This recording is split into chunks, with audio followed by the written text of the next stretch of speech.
Keren here from Health, Food and More, out for a lovely walk today. Great summer day here.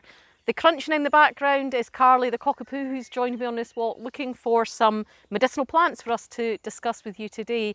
Now I've stopped here because there's a real treasure trove of different plants just in this little area. Some of them are edibles and some of them are medicinal plants, and some of them actually cross over and do both. Now the first one to look at here is common hogweed. I discovered this for dietary purposes a couple of years ago, and I really enjoy having it in the spring. And it is something that you can quite happily pick and take. The young shoots, like this here, are very good to eat. They're great in a tempura batter.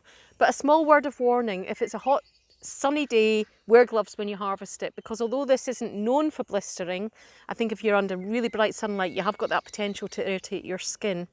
Now later in the year, when the hogweed seeds, you'll be able to gather seeds and actually use them as an alternative to coriander. So they're a really nice spice to use in your cooking, and because of that, they're really great for the digestive system. These aromatic seeds that we have, coriander, cumin, etc., can be really good for the digestive system. So we're looking at a plant here that's edible but also medicinal. Another plant in our little group here that's edible and medicinal is nettle, and we can use nettle in the spring in our diets. It makes a really hearty soup. You can use it as an alternative to spinach, and you can gather the seeds, which are just coming up on the plant now, and use them as a stimulant. So a few seeds will give you a little bit of an energy boost, but you can use them as an addition to breads, etc. So another great edible stroke medicinal remedy that we have to hand. Also in this area we have some wood avens here.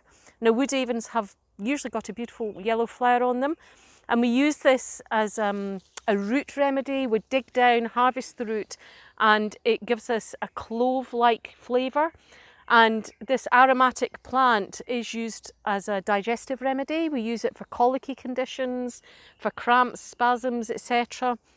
And you can use it as a flavouring agent as well. There are quite a few foragers that use that in different recipes for pickling wild foods. And then we have, what else? Cleavers, sticky willies, which we've spoken about on other occasions because it's very good for the lymphatic system.